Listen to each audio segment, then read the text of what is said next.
Pada kesempatan yang baik ini, Bapak Ibu guru hebat, saya akan menyampaikan pengalaman berkaitan dengan bagaimana memecahkan masalah siswa yang terlambat dan sekaligus tidak mengikuti tugas ya, atau tidak mengikuti pembelajaran. Nah, Bapak Ibu guru hebat, jadi kejadiannya pada hari Senin, ya, pada hari Senin setelah kegiatan upacara, saya mengajar di kelas 12 IPS 3 dan pada saat itu, pada saat saya mengajar, ternyata tiba-tiba datanglah siswa yang terlambat. Di sekolah kami, pelaksanaan upacara itu hingga pukul 7.45, jadi siswa ini terlambat sekitar 45 menit. Ketika saya bertanya, lokasi rumahnya di daerah Cibiru, jadi kalau kondisi normal, barangkali dari Cibiru sampai ke SMA Negeri Jatinangor sekitar 30 menit. Lalu saya tanya, kenapa terlambat? Alasannya macet. Namun saat saya bertanya, bangunnya jam berapa? Ternyata bangunnya jam 7 pagi, lalu menunggu temannya. Nah, saya tanya lagi, pekan lalu pada hari Jumat, apakah terlambat? Nah, dia menyertakan juga, ya Pak, terlambat. Nah, ini menjadi persoalan yang yang mungkin kita semua sebagai guru perlu berpikir gitu ya, bagaimana cara memecahkan masalah ini. Apalagi dengan siswa yang melakukan masalah yang berulang-ulang. Bila siswanya berbeda-beda, mungkin tidak jadi persoalan. Tapi kalau siswanya itu juga, nah ini jadi persoalan. Nah, Bapak Ibu guru hebat, kebetulan pada saat yang berbeda tapi tidak begitu jauh, saya mengkaji di dalam pendidikan guru penggerak itu satu materi berkaitan dengan segitiga restitusi. Sekitar 1 bulan di modul tersebut ya, kurang lebih saya mencoba menelaah, kemudian berdiskusi dengan fasilitator dan juga teman-teman sesama calon guru penggerak. Ternyata ada hal yang menarik dalam kaitan menyelesaikan persoalan-persoalan seperti ini. Ketidakdisiplinan gitu ya. Nah, kuncinya ternyata dalam pembahasan ini, babnya namanya restitusi. Jadi bagaimana pendekatan untuk memecahkan persoalan dengan siswa yang tidak disiplin itu tidak dengan pendekatan hukuman, tidak dengan reward and punishment. Karena reward and punishment hanya menghadirkan ilusi gitu. Kenapa disebut ilusi? Karena ketika misalnya saya menghukum siswa saya ini, misalnya disuruh berdiri di depan kelas, dengan kaki naik, dengan kaki diangkat misalnya, dengan tangan dengan tangan memegang telinga gitu. Ini saya masih ingat kejadian 20 tahun yang lalu kurang lebih ketika di SD, ketika saya melihat siswa saya teman saya dibegitukan sekitar zaman mungkin tahun 90-90-an gitu. Hingga sekarang saya masih ingat. Ternyata itu hanya menimbulkan atau memunculkan ilusi bahwa seolah-olah hukuman itu mampu membuat siswa disiplin. Tetapi sesungguhnya tidak. Jadi ketika siswa itu memutuskan besoknya dia untuk tidak terlambat, itu sesungguhnya dorongan dari internalnya. Jadi dorongan dari dalam dirinya. Terlepas dari dorongan dalam dirinya itu disebabkan karena ketakutan, ataukah tidak. Tapi yang jelas, justru hukuman ataupun reward and punishment itu, sebagaimana yang saya masih ingat hingga sekarang, sebetulnya lebih pada membuat trauma, membuat kita selalu teringat dengan kejadian yang memalukan itu.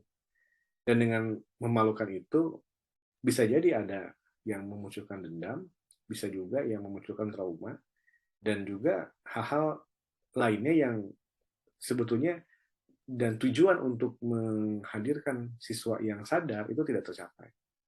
Nah, saya ingin sedikit memberikan salah satu gambaran sebagaimana yang dilihat di dalam poin di sini.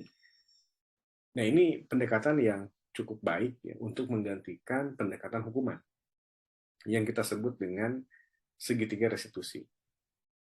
Dalam segitiga restitusi itu ada 3 poin di sini. Yang pertama, poin menstabilkan identitas. Jadi ketika siswa itu hadir ke kelas, kita sebagai guru memahami bahwa siswa itu sesungguhnya sudah dihukum oleh diri dia sendiri. Misalnya dihukumnya dengan rasa takut, rasa panik, rasa dia tergesa-gesa, begitu ya. Mungkin di jalanannya dia ngebut, gitu. Karena barangkali sudah dia terlambat, bagaimana dia mengurangi lebih lama lagi terlambat, gitu. Itu adalah hal yang sebetulnya hukuman, ya, termasuk kalau kita stres di jalan. Nah, ketika dia datang ke tempat dan kita sambut di sana, tentunya kita seharusnya mampu menstabilkan identitasnya, menstabilkan emosinya, menenangkannya, tidak kemudian menambah lagi hukuman yang tidak perlu. Itu yang disebut dengan menstabilkan identitas. Bahkan kalau kita lihat di sini kata-katanya, misalnya setiap orang pasti pernah melakukan kesalahan, atau kamu bukan satu-satunya yang pernah melakukan itu. Jadi merangkul orang atau siswa yang dia mungkin hadir dengan satu asumsi bahwa saya pasti akan dimarahi, saya pasti akan akan dipermalukan di depan umum, ya, dan seterusnya dan seterusnya. Itu yang pertama. Kemudian yang sebelah kiri ini ada validasi tindakan yang salah. Maksud validasi tindakan yang salah itu bagaimana menanyakan kepada siswa apakah perbuatan yang dilakukan itu benar atau salah gitu. Apakah dia menyadari bahwa hadirnya atau datangnya dia ke sekolah 7.30, 7.45 atau pukul 8 itu adalah salah gitu. Nah, siswa harus menyadari itu. Bila dia mengatakan enggak Bu, enggak salah, toh ternyata jadwalnya itu untuk hari Senin saya mendapatkan dispensasi. Berarti mungkin bisa jadi yang kelirunya si gurunya. Tapi ketika siswanya itu mengatakan, oh iya Bu, mohon maaf, atau oh iya Pak, mohon maaf saya salah, nah berarti cukup di situ bahwa sudah tervalidasi ya kesalahan itu. Artinya siswa sudah menyadari kesalahannya. Artinya sudah selesai. Dia sudah menyadari tindakannya itu salah, dan kita sudah selesai di situ. Nah, tinggal langkah berikutnya. Nah, ini menanyakan keyakinan, menanyakan apa nih supaya tindakan ini tidak terjadi.